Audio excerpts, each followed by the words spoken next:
Welcome everybody. It's 33 minutes past the hour, so perhaps we'll make a start. We've already got quite a few already joined, but I'm sure we'll have a few more trickling through as we start off. Really delighted to have you all here, and of course, really welcome to, really delighted to also have my colleague, well, our guest speaker, Dr. Ziko Konwar. Hi Ziko, how are you?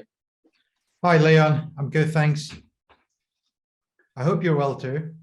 Yes, yeah, doing well, doing really well. I was supposed to be actually two guest speakers today. So unfortunately, Dr. Hinrich Voss from HEC Montreal is unable to join us today due to an emergency, which is a real shame. We're really looking forward to getting into the conversation with Hinrich as well. But Ziko, it'll be great talking to you, of course, and yeah, we'll be delighted to get into the conversation. But wishing Hinrich all the best, of course.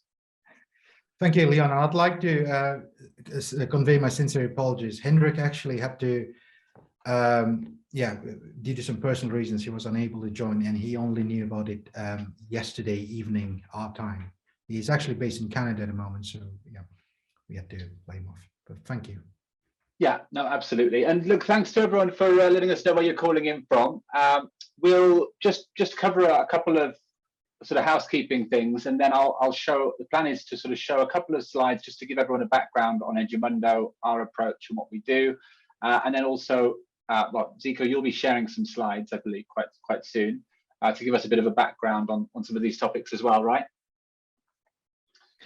Sure. I promise it wouldn't be PowerPoint by def, but just a couple of slides just to give you the context a little bit, and then we'll try to relate it to the pedagogical elements and the simulation, a particular one which I used with Leon.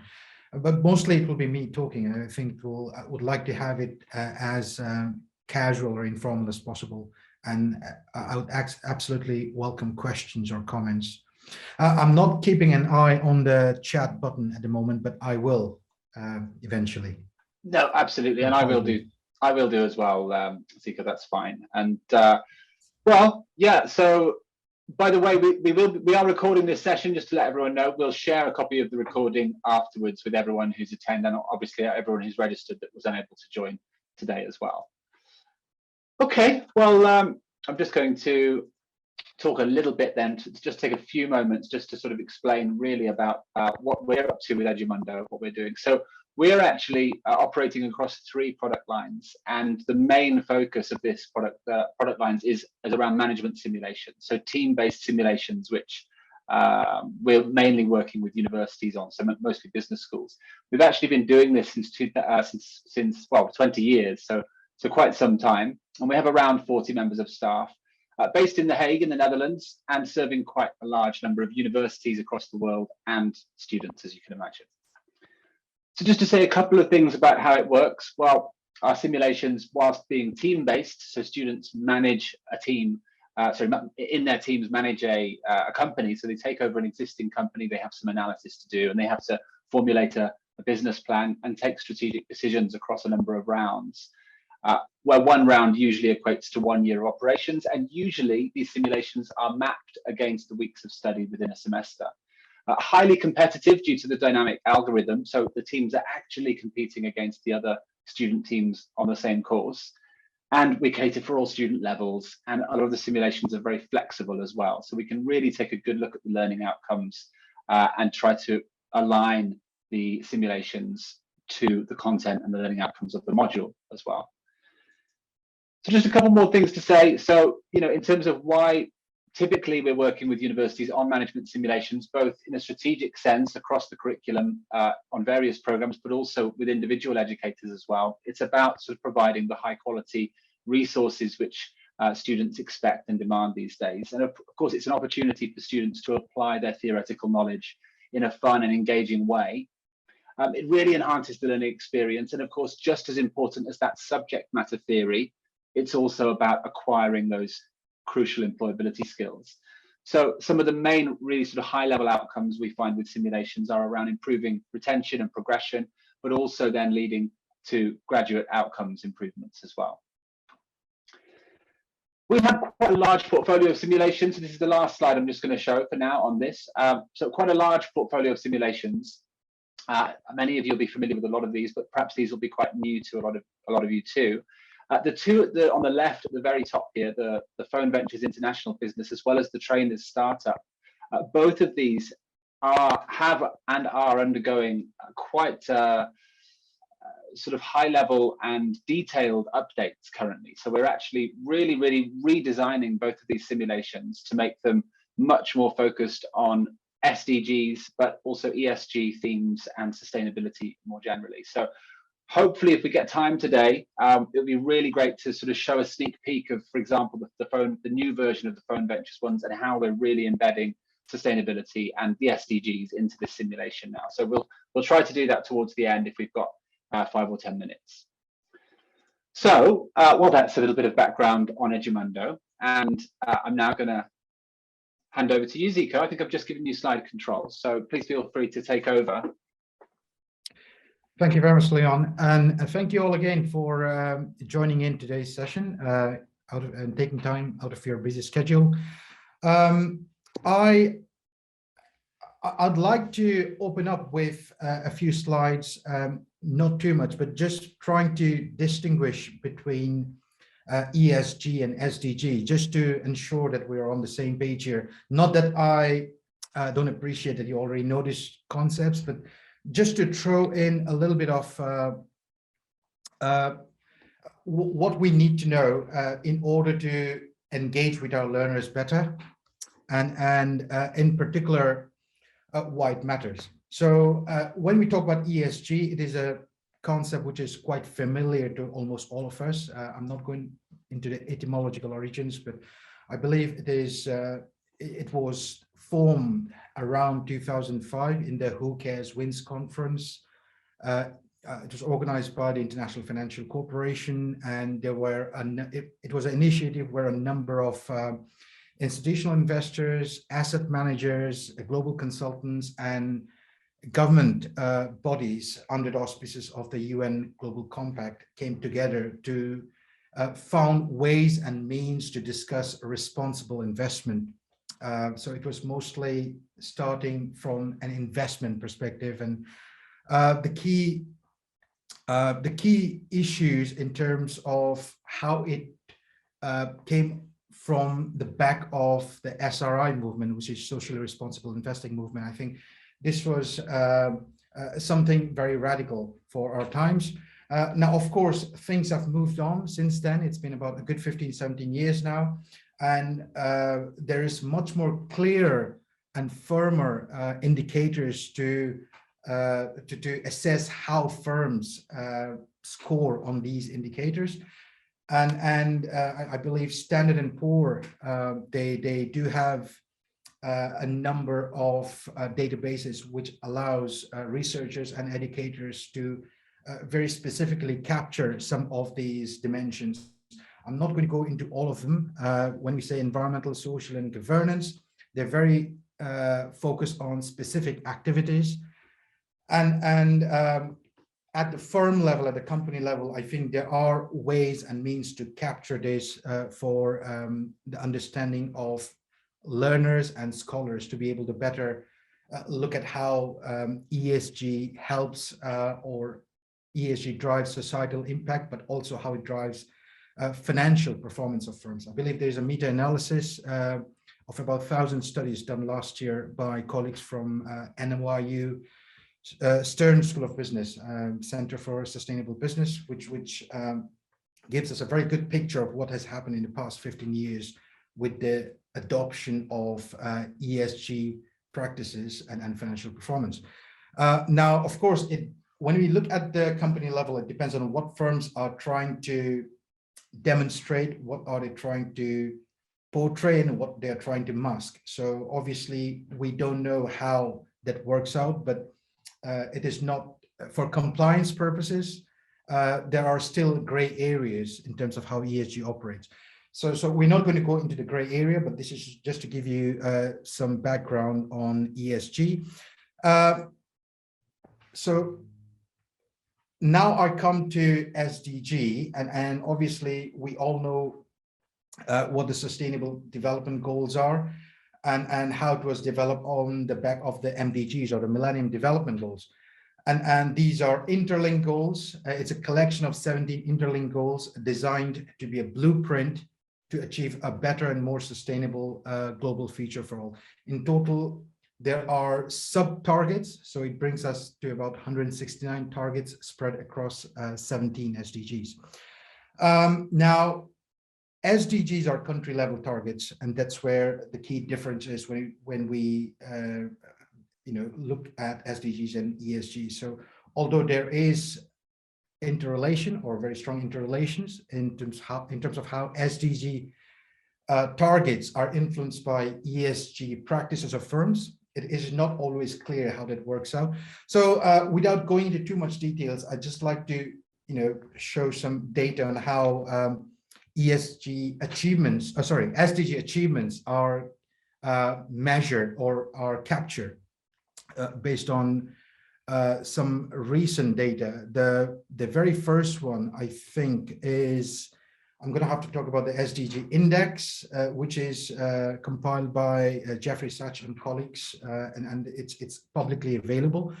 And this gives us a very plain picture of countries that scores high on SDG Index, countries that have relatively medium, and those countries that have low scores. Now, this is nothing interesting. We know that this is something which is very obvious because of chronic underfinancing in terms of infrastructure that is required to achieve the sustainable goals. So if we look into more details, low income and low middle income countries are not in a very, not geared up to achieve SDGs, especially when we lump all these SDGs together, whereas upper middle income and high income countries are somewhat in a better position.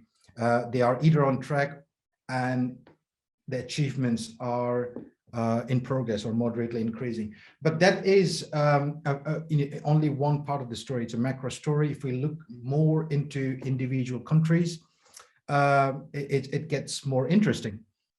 And given these are country level targets, let's say we're looking at South Asia and Southeast Asia, and we compare it with Africa, not for the sake of comparison, but just to see how it looks. We do see that challenges do remain in terms of SDG achievements. Same with OECD countries, as well as Latin America and Central Europe and Middle East. So when I look at the OECD sample, I mean, clearly, when we look at SDG 12 and SDG 13, which relates to responsible consumption and production, and which relates to climate action, this is where there is a large number of negative impact that is exerted by the influence of companies' actions. And if we go back to, I think it was, the African continent, it's amazing the kind of difference that you can see in terms of SDG achievements, but also in terms of being on track to achieve it. So there's a lot of heterogeneity in across countries, but also groups of countries. Now,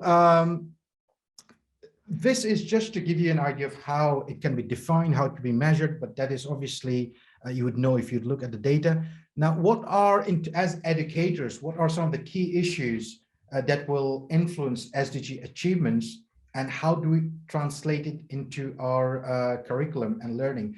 I believe from research that Henry, I, and a few other colleagues that we have been doing, three key factors, we believe there are three key factors that will influence SDG achievements across countries, but also if we're looking at within countries. The first is something which I already touched upon, is to do with chronic underfinancing. So I think what is required is expansion of SDG financing in 6 priority areas, and that is known as SDG Transformations. And these these expanded SDG financing is required to go through these major societal transformations. To what extent it is achievable, we don't know yet, because as Jeffrey Sachs and their colleagues have highlighted, it is a massive problem.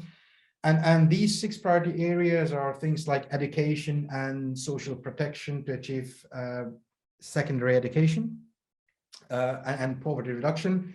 Also, universal health coverage, things like decarbonization or zero carbon energy and circular economy to slash pollution, things like the land usage rate. How do we build systems that are more sustainable in terms of food waste, land usage, and protection of biodiversity and ecosystems?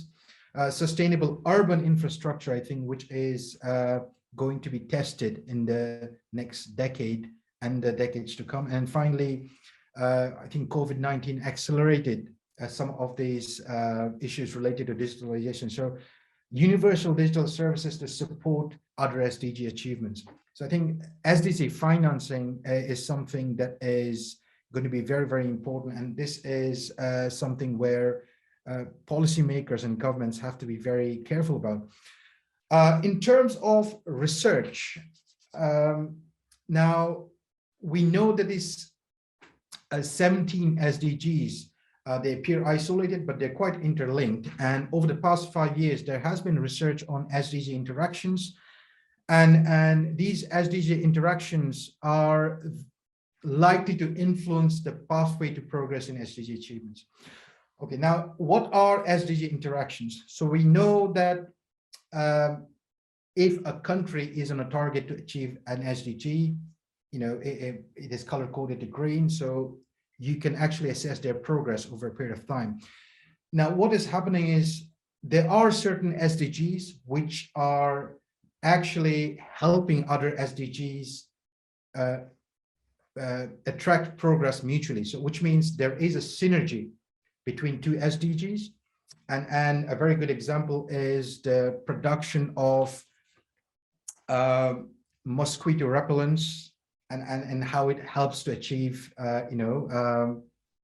infectious diseases in certain parts of the world. So, you can see that when a firm is engaged in the production of, soaps or detergents or mosquito repellents, it's actually helped address a particular SDG.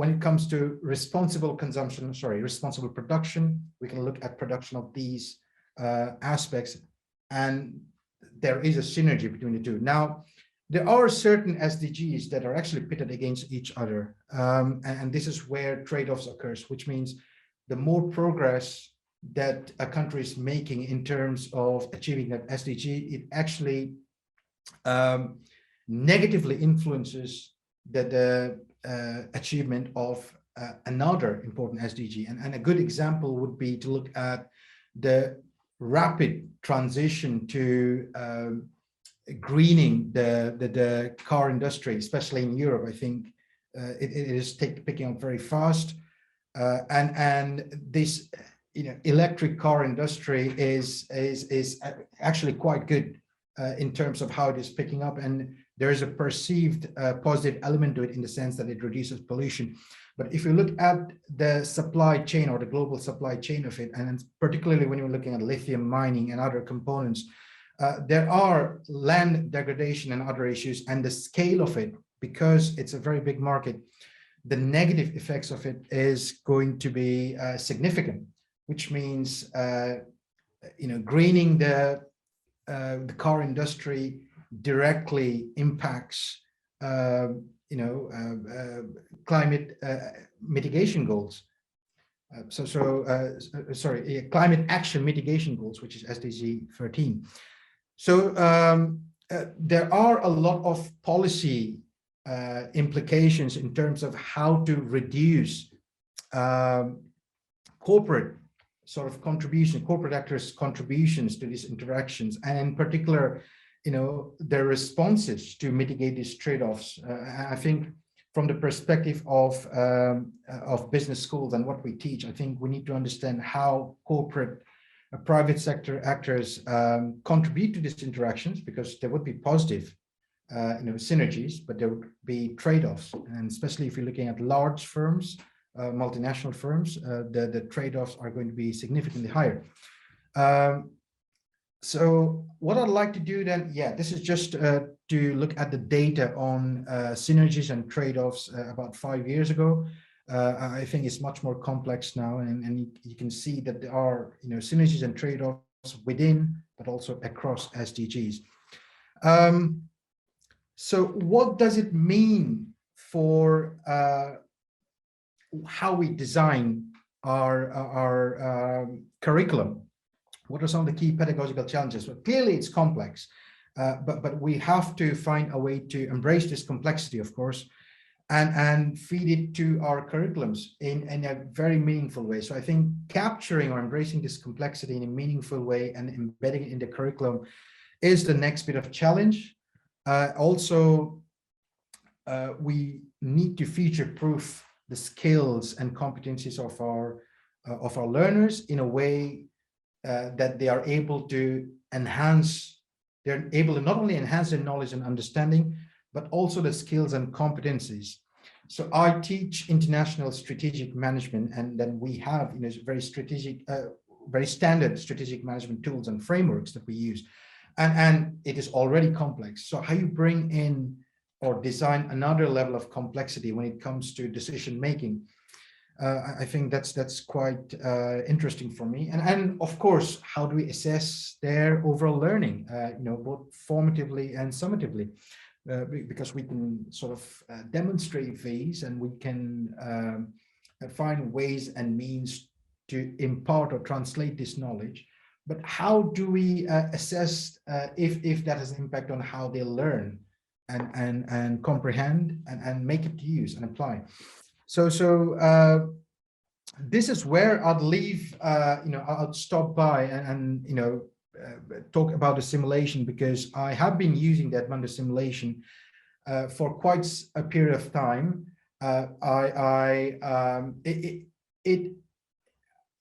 This is probably the 6th year, and I have to say there were large systemic changes that I worked very closely with the team in Edmundo to ensure that we have these interesting questions that are capturing what is happening in reality, but also finding ways and means to embed some of these sustainability related themes, which I think is very important for our learners to learn, understand, and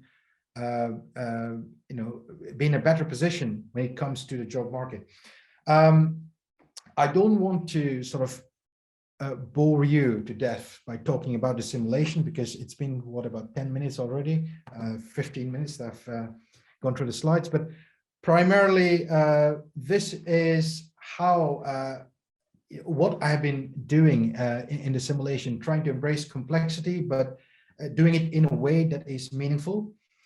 And I believe Leon and others can also talk about some of the stuff around how SDGs in Phone Ventures is being designed. But at this point in time, I think I'm done with the talking. I'm happy to take questions rather. Yeah, that's really good, Ziko. And I think I'm starting to think that we should have allowed a bit more time for this session, actually, because it's such a big topic to cover, isn't it? There's so much to sort of talk about. And I think what really struck me was when you were talking about some of the SDGs there in relation to, of course, the country level, which they are, but then also we're thinking about actually the responsibility of individual companies and how they fit into the wider picture in terms of the decision making that they're undergoing. But then also we've got this third strand, of course, which is relevant to our audience today, which is around how we're positioning the learning process to incorporate starting to get our future leaders thinking around how they incorporate these types of decisions into, well, their business as usual practices when they're in employment. And so there's these sort of three separate but linked strands. Yeah, so I'm sort of quite keen to, I suppose, go into a bit more detail into some of these things. Perhaps before we go any further, maybe it would be good to put a poll out actually to the audience, a poll question. So you can see there's a question just appeared on your screens, hopefully everyone. The question is, why do business schools need to make changes to embed the SDGs within the curriculum? So you've got you've got 4 answers there. So to meet demand from prospective students, to meet demand of employers for the right kind of future graduates, or the third one being because it will help the world meet its obligations towards meeting the SDGs, or all of the above. So we're seeing quite a good, well, I think it's quite a unanimous response there. So mostly D, a few on C there, because it will help the world meet its obligations. But Ziko, I don't know if you have any thoughts on this, but I thought maybe that was a good place to start, because I know we've talked a little bit in the past around, of course, business education's role in helping towards this, societal good and social purpose and all of these sorts of things. And I suppose perhaps you don't see it as something which even needs to be distinguished. But for me, I thought it was interesting to maybe consider, are we as business schools trying to simply respond to market demand around what we envisage our future students want, or is it bigger than that, really? Well, it depends on the lens that we use to look at this particular issue. I mean, of course, there's going to be normative pressures, isomorphic pressures.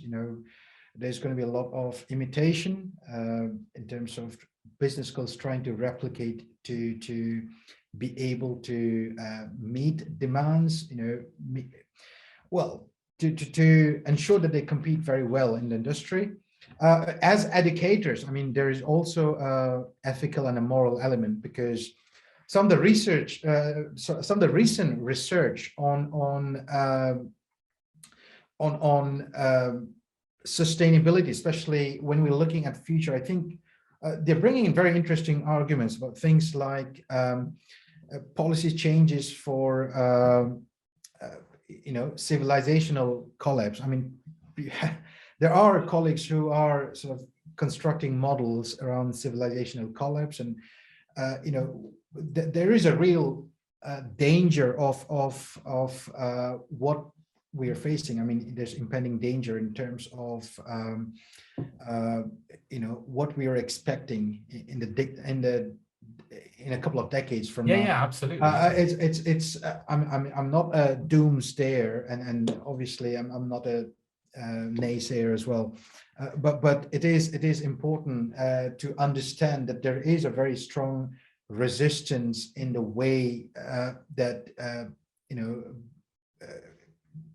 well, we're talking about trends like globalization, we're talking about fracture in the global political order, political and economic order, and then now we're looking at things which are related to planetary health. We're talking about climate change and others. So I think as educators, it is our responsibility to embrace them meaningfully and translate it in our curriculum in a way that our learners can understand their significance for years to come, and not only understand, but also be able to innovate. Because there are opportunities. There are also opportunities for our learners to be able to make great contribution, in not just in terms of products, but also in terms of their ideas. So I think as business schools, if I'm waffling about, but to answer your question, I think there will be normative pressures that business schools will succumb to. But as educators, I think we do have some responsibility to draw some of the lines in terms of what is acceptable behavior, what is not. Of course, there's going to be questions around that. And if you look at the field of sustainability, I mean, if you go back to CSR, it is a relatively old field. We're talking about a good 60, 70 years ago. So it's not, which is something new. And then no, I thought it has proliferated very, very quickly. No, I mean, I think it's yeah. I sort of agree really, and I think it's really interesting to sort of position that or to frame that sort of question in that way, because I think in the same way as we're thinking about sort of future prospective students and how they choose their educations, in the same way, you know, when we're considering sort of companies in general offering products to consumers, often what I read about in terms of sustainability or, you know, ESG, I suppose, is that it's always being positioned in terms of how, I suppose, what the business case is for doing so. So, you know, is, you know, incorporating some of these sort of ESG type themes in your decision making and your business practices, is that going to, you know, you should do so because it's going to increase the demand for your products, you're going to get more consumers of your products, or it's going to be allow you to perhaps improve your talent acquisition prospects or something like this, you know. But I'm just wondering, is, you know, perhaps that perhaps, I mean, obviously those things are linked, but perhaps it's not necessary to make that distinction, or maybe it is. That's a great question, Leon.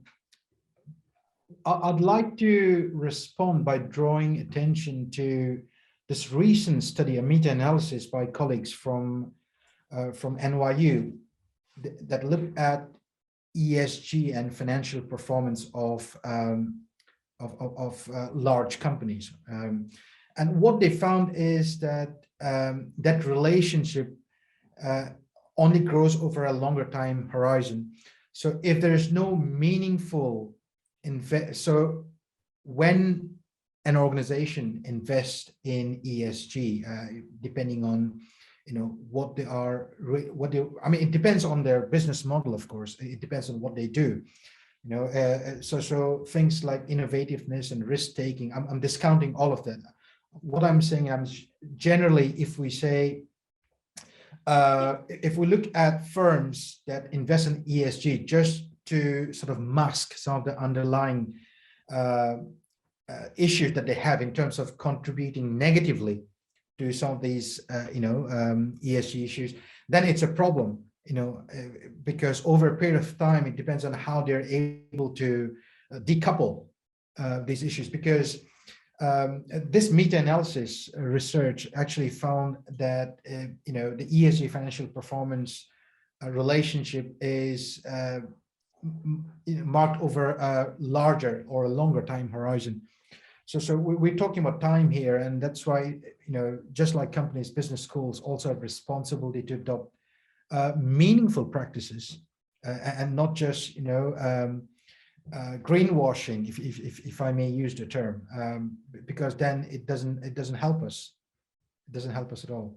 Yeah, no, absolutely, Ziko. And actually, on that note as well, thinking about, so you mentioned a little bit earlier around CSR, and I think you noted it around the numerous studies which have, and the research which has happened around CSR. So thinking around CSR, I suppose, and also sort of perhaps other terms like triple bottom line and things like this.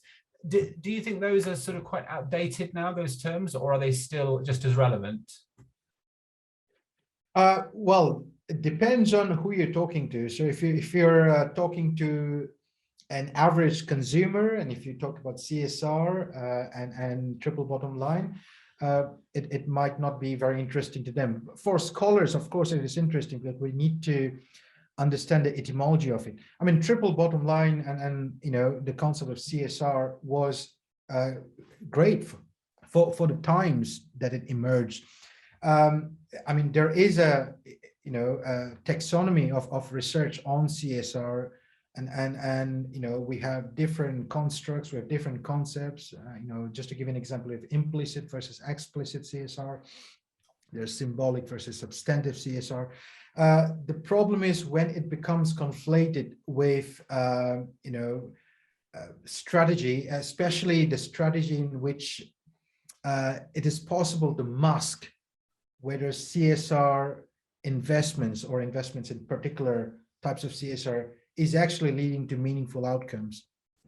That is a problem. You know, the CSR financial performance relationship is quite overdone in research, and that is a problem as well, because then we are sort of conflating CSR with other elements and not being able to separate or partial out what is happening in terms of advertising intensity and marketing intensity and investments in CSR, because in the context of firms, these are not very separate, because firms have to have a way, they have to, it is in the DNA of companies or firms to be able to ensure that they have a competitive advantage and they use it to their advantage, which is absolutely fine. But from a societal and a policy perspective, it is the impact of CSR adoption on particular societal outcomes. When we're talking outside firm boundaries, that is yet to be seen. That is yet to be seen. Okay, interesting. And I suppose thinking about generally the way we teach sort of strategic frameworks and other management theories across business schools, I'm wondering if you feel, Ziko, that there needs to be a sort of a reframing of generally how these topics are taught, with a sort of new spin of sort of incorporating ESG themes in relation to those sort of theories. And I suppose perhaps just as an example, I suppose more generally could be around as we're trying to perhaps shift from linear economies to circular or green economies, is this something which actually we need to take a relook at everything within the curriculum? All of the classic theories that were delivered, actually they were for a previous time, and perhaps they all need sort of reframing a little bit now, or is that sort of a bit is that a bit over the top, do you think? No, not at all. Not at all. I mean, this is quite an interesting time, and probably it's the ripe, not just right, but the ripe time to teach students about the importance of these locked-in relationships. Earlier I talked about SDG interactions, and I think it is important for our learners to understand that these, these targets, these goals are all well and good, but how do you disentangle, the firms from these locked-in relationships? Because we're looking at things like economic growth, which is, very specific to a particular SDG. And then we're also looking at things like climate action and responsible consumption and production. They are technically at odds with each other, and this is because of the very complex way in which these SDGs are interdependent, but also how private actors, especially large firms, are contributing to it. So there are no easy solutions, I think, and it is important for our learners to be able, if I would design a curriculum, what I would look at is how can we develop a number of pathways for firms to contribute positively and mitigate the negative effects on these targets, which are intensified by these trade-offs, these interactions. And a lot of interesting things would emerge. We're talking about strategy, but also we're talking about things like which industry or which sector firms are operating in, the extent of their innovativeness, risk-taking, things like size and scale of their operations, and also whether they'd like to address a particular problem which is related to an interaction collaboratively, or would they like to go it all alone? A lot of firms ideally would like to tackle by working with communities, let's say, or non-market actors, if I may use the word. But there are also attempts by, a sizable number of private sector actors to come together and address them. So I think these are the kind of things that could be taught, and in particular using simulations. I think that's a very interesting way for learners to understand, that there are different pathways to achieve these goals. There's no linear or one-dimensional approach to these problems. And yeah, I think we have to be innovative as educators to make it exciting for our learners, so that they feel that it is worth, you know, investing in this complexity. Yeah, absolutely. Well, that's really interesting, and I think yeah, I suppose because we can think about, of course, the wider implications of business schools wanting to do more around social purpose, you know, themselves, as companies do, of course. But I suppose, yeah, you know, I appreciate we're talking more around specifically, you know, embedding these themes inside the curriculum, you know, in terms of our teaching. So of course the universities can have other policies around how they interact with their local and global communities and things like that, but specifically around then, and actually it's great to hear some of those tangible examples you've used around the different pathways, for example, as well. But I suppose, yeah, for the audience perhaps who may be considering simulations, how do you think, or how do you see management simulations specifically as being something which I suppose helps to bridge the theory into practice, specifically around these types of themes and these subjects that we're talking about today? I'm talking purely from my experience, of course. So I'm sure there are a number of people in the audience who have used simulations. So in my experience, especially I teach international strategic management, students have to make decisions. Basically, when I teach international strategic management, I try to ensure that some of the concepts, some of the leading concepts that they learn, they are able to apply it in practice. Now, when I say in practice, there are different ways to enable them to do that in practice. They can do it through gamification. They can do by actually developing a startup company of their own. But simulations is another way where we have a universe of an industry in itself.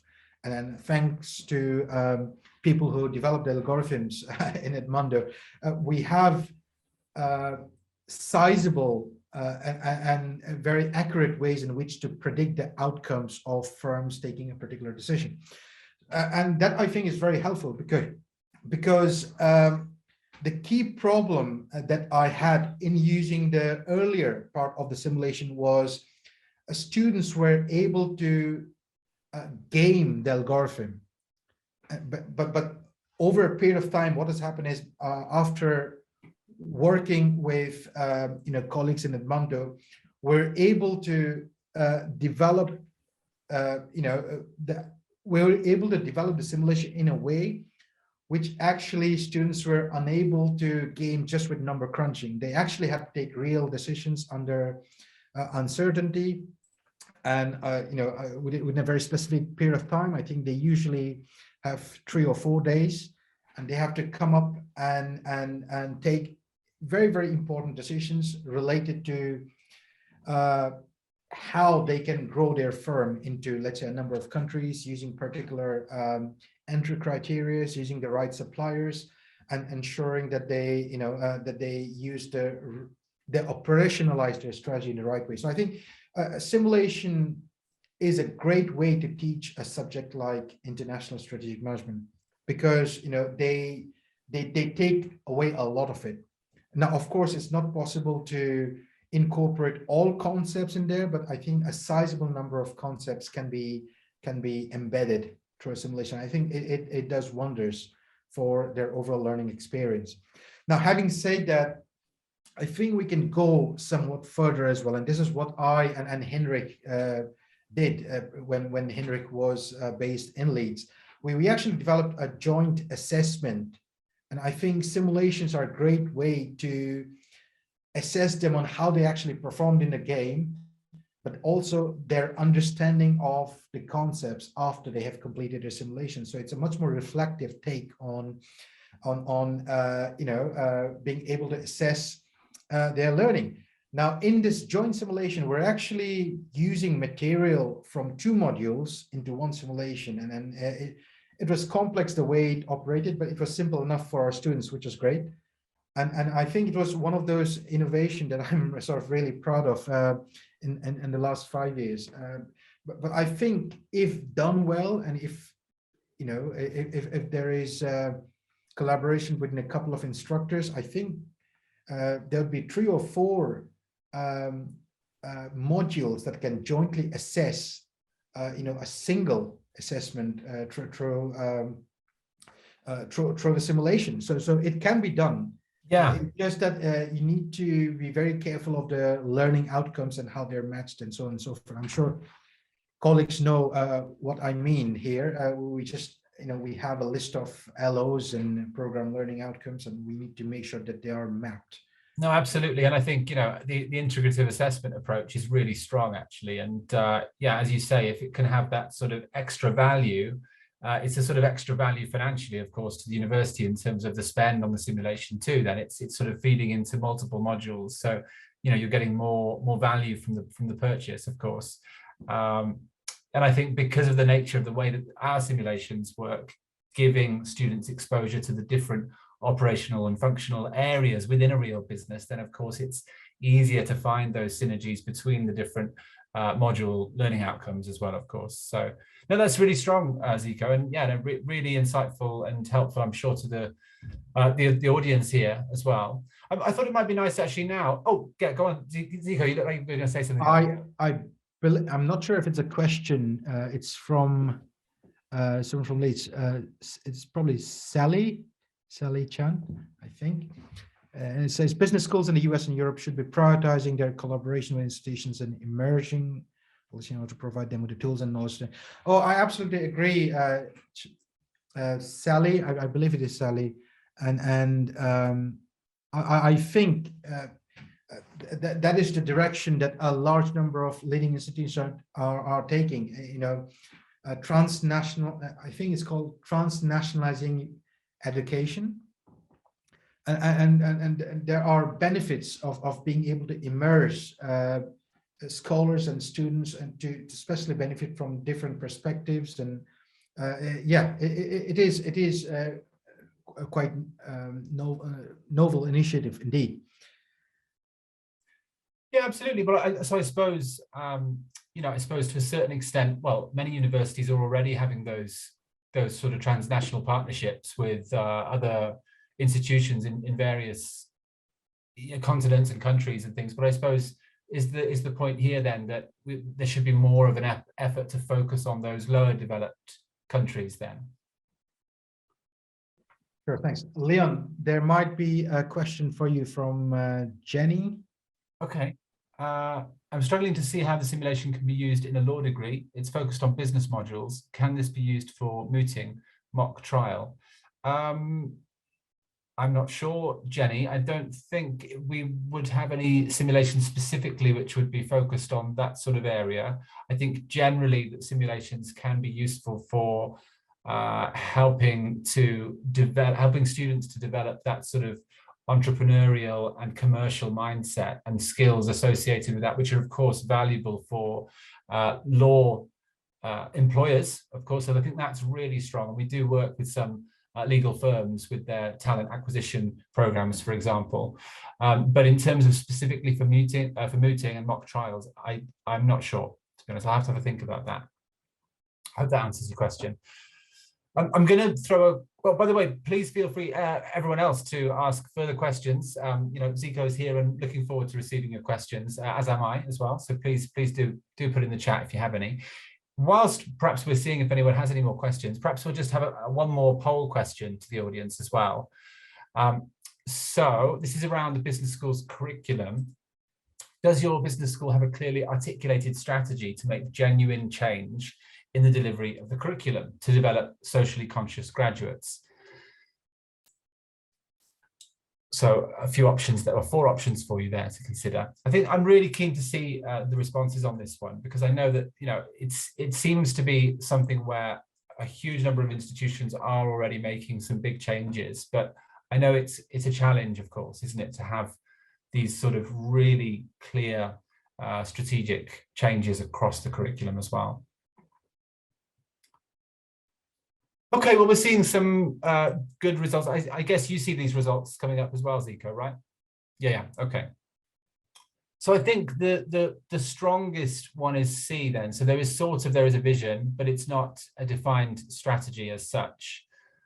So I think visions are easier, aren't they, than sort of clearly articulating how you'll put that vision into practice. So it's one thing, of course, having a vision, isn't it? But it's another thing really finding tangible ways to making that vision a reality. But great to see already that I think 22% have, yes, a very clear strategy, and implementation has already started.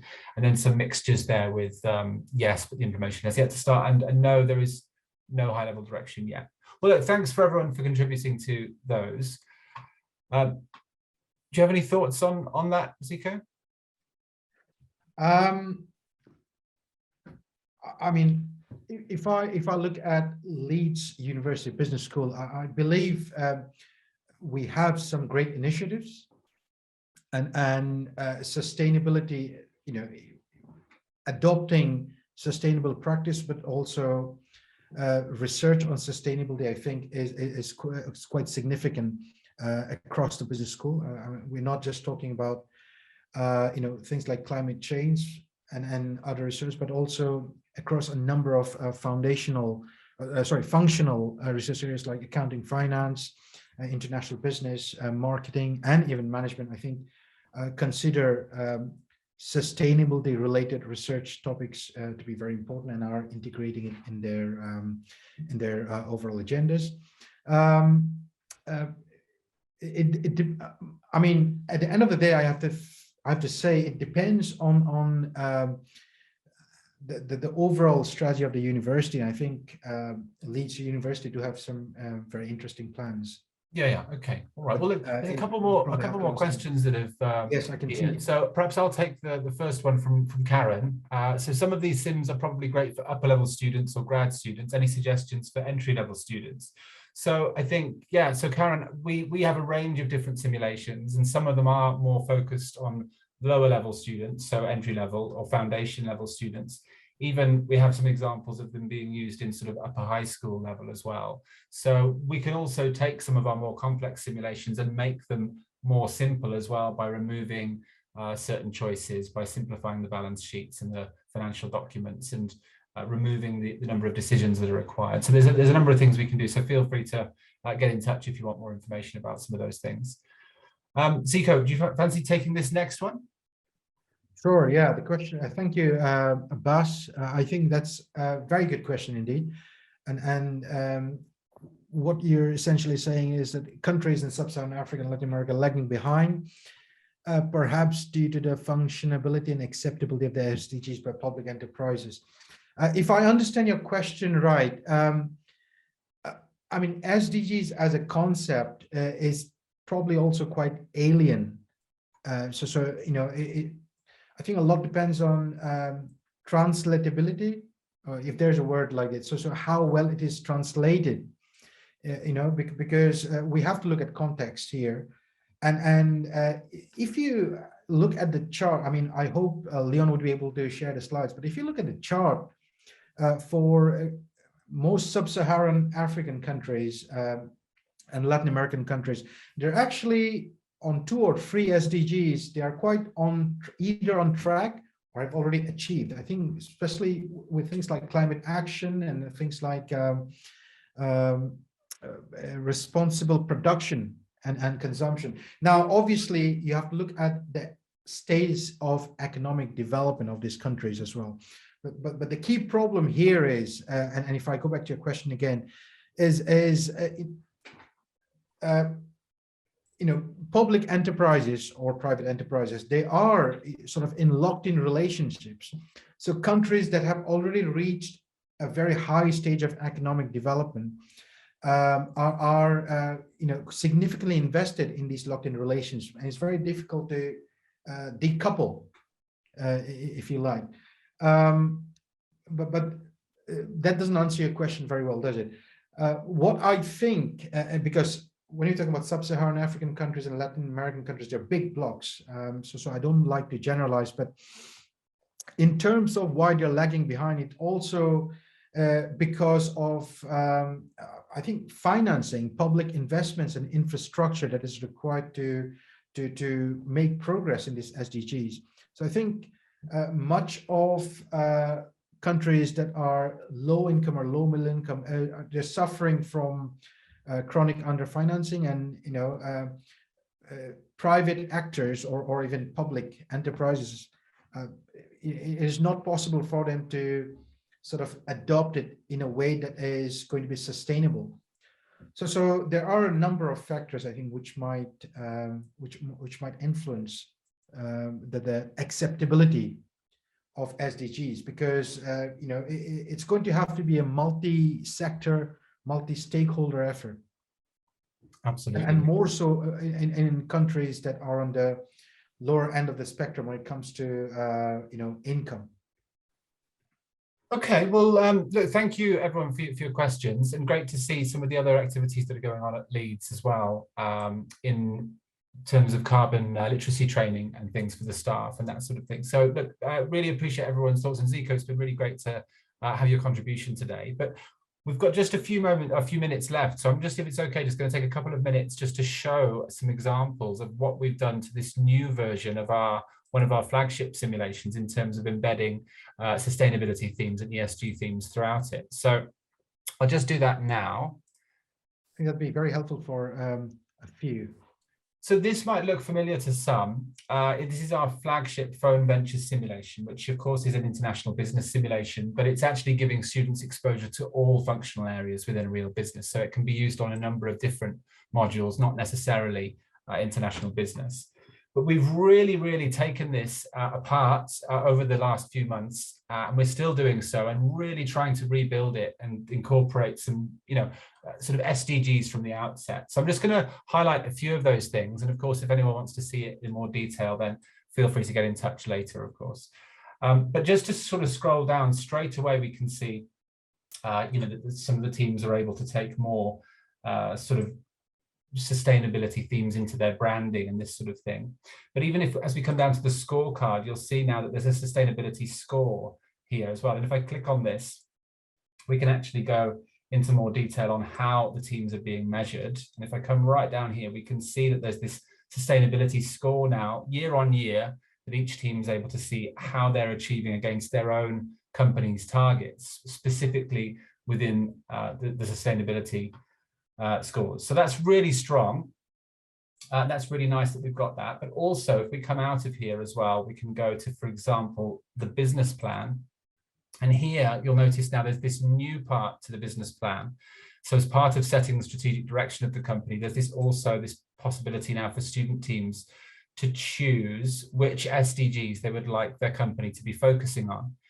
So here they can literally choose any ones they want, but of course the reality is that only certain ones of these are genuinely going to be possible to be meeting towards. So they have to be careful about sort of thinking about greenwashing and just choosing things for the sake of it. They have to sort of be genuinely able to articulate how they're going to address these through their decision-making process as well. So there's a bit of a text here which explains the sustainability policy. And it explains that they can choose 3 initially, but they can also invest some more finances into a 4th SDG if they want to focus on that. And they'll be able to elaborate on this at the bottom here. So really setting that out and trying to get students to think about the SDGs and how that forms part of their strategic choices from the outset, really. If we come to the targets part here as well, they're able to further define sustainability as one of their targets and even choose that as a KPI. So that's a little bit how teams can choose to focus a bit more on sustainability if they want, and then they'll be able to be measured according to that too.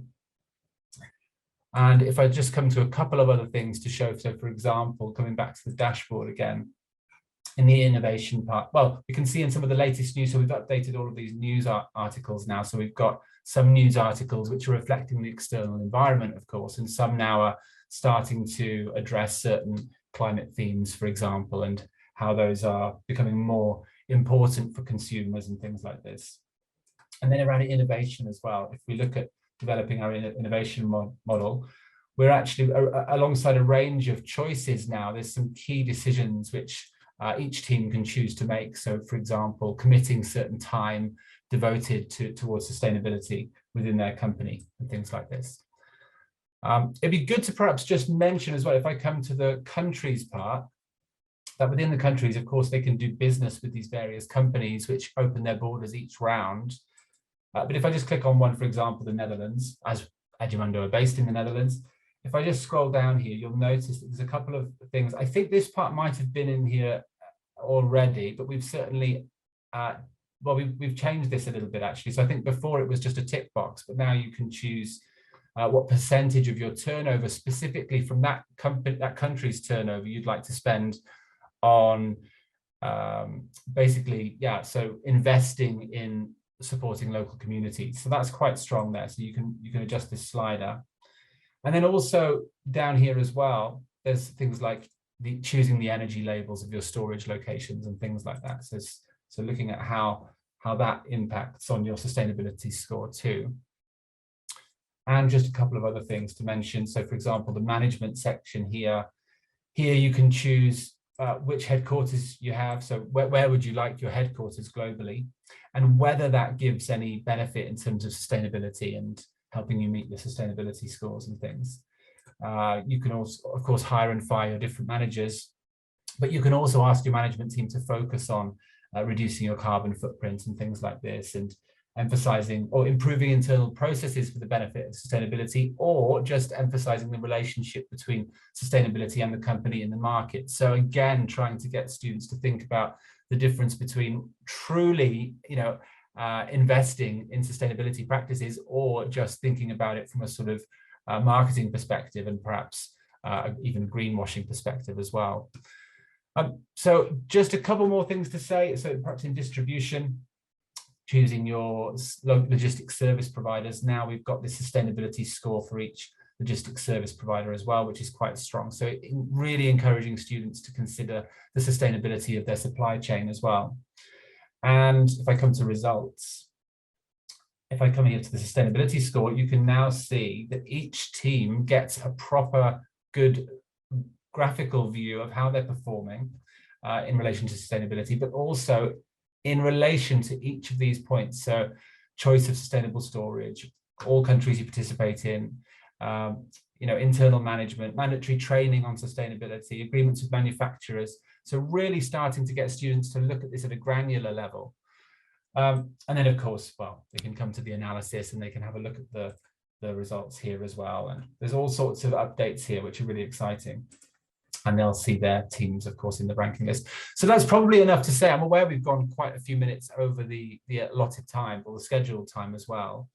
But that's just a little teaser, really. So if anyone wants to have a look in more detail at this simulation, feel free to get in touch and we'll be happy to show you in more detail. And of course, there's a few more tweaks that we're going to make to it, but it's going to be ready for launching in the coming months.